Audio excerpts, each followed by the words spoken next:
मो प्रिय माने प्रभु जीशु नाम समस्त को अभिनंदन ज्ञापन करुछि। प्रभु प्रिय लोक मैंने जितेबाला आम मैंने प्रभु जीशु को ग्रहण करिथाउ एक पार्श्व बहुत आनंद को आम मैंने देखि थाउ, अन्य पार्श्व अनेकों ठारू बहुत निंदा अपमान तुच्छ करा जाई थाउ।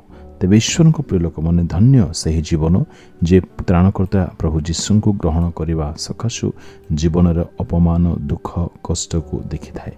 आज आम मान जीवन कौन आमे माने सही अवस्था सही परिस्थिति दे गति करूछु। तेबे प्रभु प्रिय लोक मान ईश्वर वाक्य आम मान निमंते बहुत आनंद पुणी सांत्वनादायक विषय सबू आमे माने देखा पाई परिबा। तेबे से वाक्य कौन आसंतु आमे माने ता पाठ करिबा। बाइबल ताहा उल्लेख होई अछि। प्रथम पितर 4 अध्याय 16 पदरे केही जदि ख्रिस्टियान हेबारु दंड भोग करे ताहाले से ताहा लज्जाबोध न करू, बरं एही नाम हेतुरु ईश्वरंक महिमा कीर्तन करू। जदि आपण माने ख्रिस्टियान हेबारु दंड भोग करूछंती, निंदित हेउछंती, अपमानित हेउछंती बा भोग करूछंती, ख्रिस्टंक सकाशु जदि केही आपणको तुच्छ करूछि, आपण माने धन्य अटंती, सौभाग्य व्यक्ति विशेष आपण माने अटंती। धन्य से जीवन जे जीवन त्राणकर्ता निमंते दुख को सह्य करुछि बा दंड को से भोगुछि। प्रभु प्रिय लोक माने आपण माने धन्य अटंती। एणु लज्जित हुंतु नाही कि बा निराश होई भांगी पड़ंतु नाही, बरं सन्मुखरे जो गौरव परमेश्वर एपरी लोकमानंक निमंते रखी अछंती ताहार दृष्टि वर्तमान दुख और निंदा ताड़ना कष्ट वेदना जंत्रणा सामान्य बा लघु ज्ञान आम मैंने करवा दरकार। ताहा तो किछि ही नुहे, किंतु मु आपण मान को कहिबा पई चाहे मो जीवन रे मध्य सेवा कार्य रे मध्य अनेक लोक माने एपरिकी मासिक पत्रिका द्वारा मते बदनाम करिसेंती, मो विरुद्ध रे जाइछंती, अपमान तुच्छ मते करी अछंती।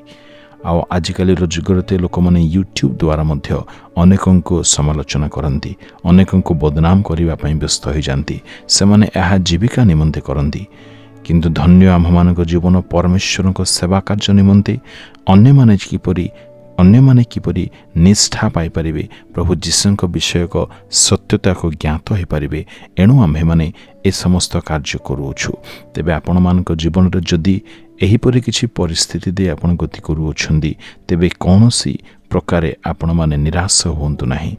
त्राणकर्ता प्रभु जीशु ख्रिस्टंक निमंते जदि कौनसी व्यक्ति शरीर रे केबा परिवार रे केबा मन रे कौनसी क्षति को सह्य करूछि, तेबे धन्य ताहार जीवन अनंत जीवन रो अधिकारी हेबा निमंते केही मध्य तांको अटकाई पारिबे नाही। जेतु लिखा जाय धार्मिकता निमंते ताड़ना प्राप्त लोक माने धन्य स्वर्ग राज्य सेमानंकर अटे। जदि आपण माने एही कैटेगरी रे फॉल होउछंती, एही दल रे आपण माने अछंती, तेबे निजको आपण माने धन्य मने करंतु। धन्य आपणकर जीवन, धन्य से सौभाग्य निमंते। पुणी सदा सर्वदा ए सौभाग्य पाई पिता परमेश्वर को आपण माने कृतज्ञ हृदय रे धन्यवाद स्तुति रो बलि उत्सर्ग करे रुहंतु। जेतु एहीपरि सौभाग्य प्राय कहारी को मिले ना, बहुत कम लोक एपरी सौभाग्य को जीवन रे प्राप्त हुअंती। एणु मु कहिबा चाहूँगी प्रिय ईश्वर लोक माने ख्रिस्टंक सकाशु जदि कौनसी प्रकारे दुख कष्ट सहिबाकू आपण मानक मिलुअछि, तेबे ताहाको आपण माने आलिंगन करिनियंतु। सेथिरे आपण माने जे ख्रिस्टंक प्रेम करंती ताहांकर रही बंचिबा पई चाहंती एहा प्रकाश करूछंती।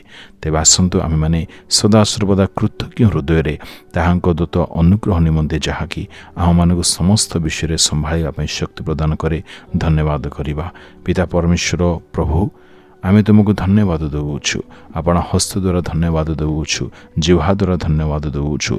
तुमरे वास्तव कार्य, तुम कार्य सकल वास्तव रे अद्भुत अटे, अलौकिक अटे। तुमे केबे मध्य आम मान को छाड़ी ना हो कि संभाली ना हो।